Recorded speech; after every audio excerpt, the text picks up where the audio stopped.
آپ نے حضرت عمر سے فرمایا عمر تیرے زمانے میں ایک شخص آئے گا، اس کا نام ہوگا اویس، اس کا قبیلہ ہوگا مراد، اس کی شاخ ہوگی کرن، اس کا رنگ ہوگا کالا، قد ہوگا درمیانہ، اور ایک سفید نشان اس کے جسم پر ہوگا۔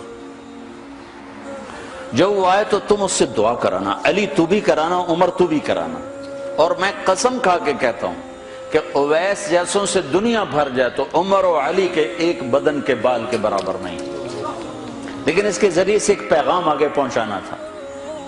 تو حضرت عمر اور حضرت علی حیران ہو کر دیکھنے لگے کہ ہمیں کہا جا رہا ہے کہ اویس سے دعا کروائیں، وہ ہم صحابی وہ تابعی۔ تو آپ نے فرمایا اس نے ماں کی ایسی خدمت کی ہے، جب وہ ہاتھ اٹھاتا ہے تو اللہ ہاتھ واپس خالی موڑتا ہی نہیں۔ یہ پیغام پہنچانا تھا کہ ماں باپ کے آگے جھکو۔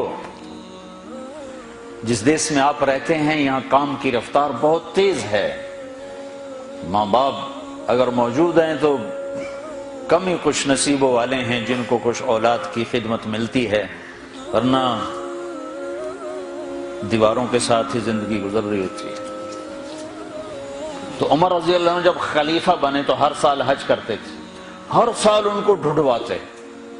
اب مجھے یہ نہیں پتا درمیان کے کوئی سال ہوں گے کہ ایک سال آپ نے حج پر سارے حاجی اکٹھے کر لیے، ایسے اپنے سامنے کا کھڑے ہو جاؤ بھائی، سب کھڑے کر لیے، کہنے لگے بیٹھ جاؤ سارے یمن والے کھڑے رہو، تو سارے بیٹھ گئے، یمنی کھڑے رہے، کہ سارے یمن والے بیٹھ جاؤ، قبیلہ مراد والے کھڑے رہو، تو سارے یمنی بیٹھ گئے، مراد والے کھڑے رہے۔ اس سال میں یمن گیا جماعت میں تو اویس کرنی کے گاؤں گیا، ان کی جگہ پیدا ہوئے، جو ان کا قبیلے کے لوگوں سے ملا، اس علاقے سے گزرا، دیکھا کہ اچھا یہاں وہ ہستی پیدا ہوئی تھی۔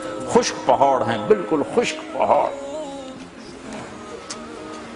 پھر آپ نے کہا مراد والے بیٹھ جاؤ، قرن والے کھڑے رہو، تو صرف ایک آدمی باقی بچا۔ تو آپ نے اس سے پوچھا تم قرنی ہو؟ کہ جی ہاں۔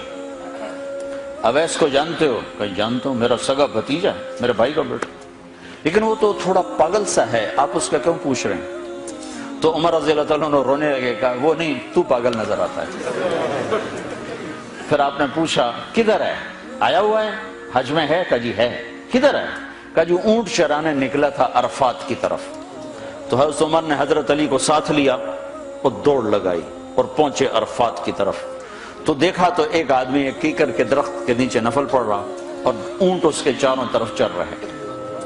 تو یہ دونوں حضرات بیٹھ گئے، تو انہوں نے اویس نے محسوس کیا کچھ آ گئے لوگ، تو انہوں نے نماز مختصر کر دی، سلام پھیرا۔ تو حضرت عمر نے پوچھا کون ہو بھائی؟ کہا جی مزدور ہوں۔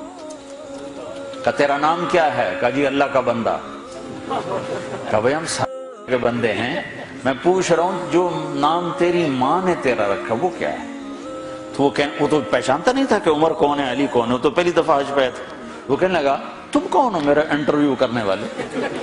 انٹرویو تو میں اپنی طرف سے کہہ رہا ہوں۔ وہ کہا تم کون ہو میرا پوچھنے والے؟ تو حضرت علی بولے یہ امیر المومنین ہیں عمر بن خطاب، اور میں ہوں علی بن ابی طالب۔ پھر وہ ایسے ایک دم گھبرائے، دونوں کو سلام کیا، میں معذرت چاہتا ہوں میں نے پہچانا نہیں۔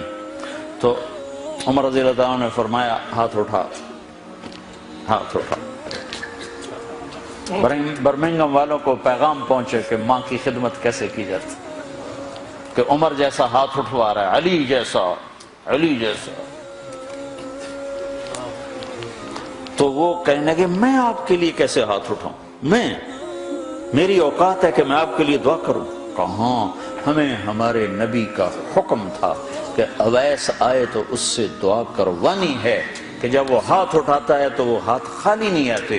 کس وجہ سے؟ تہجد، جہاد، تبلیغ، ذکر، تلاوت، تسبیح، حج، عمرے، نمازیں، روزے، ذکر، تلاوت۔ کس وجہ سے؟ نہیں، ان میں سے ایک وجہ بھی نہیں، ماں کی خدمت کی وجہ سے۔ پھر ایک اور جگہ آپ نے فرمایا کہ لوگ جب جنت میں چلیں گے تو اویس بھی چلے گا، جب جنت کے دروازے پر پہنچے گے تو اللہ تعالیٰ فرمائیں گے اویس کو روک لو باقی کو جانے دو۔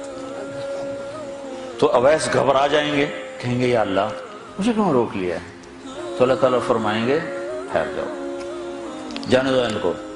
ہاں بھائی اب یہ سامنے جہنم کے لوگ کھڑے ہوئے ہیں، تو شفاعت کر، تیری تو فعل لاکھوں انسانوں کو جنت میں ڈالو. تجھے اس لیے روکا ہے کہ تو شفاعت کر، جدھر تیری انگلی اٹھتی جائے گی ان کے لیے جنت لکھتی چلی جائے گی، ان کے لیے جنت لکھتا چلا جاؤں گا جدھر جدھر تو انگلی اٹھائے گا. صرف پونڈ ہی سب کچھ نہیں، مائیں بھی بہت کچھ ہے. صرف پونڈ ہی سب کچھ نہیں ہے، باپ بہت کچھ ہے. لا الہ الا اللہ محمد رسول اللہ.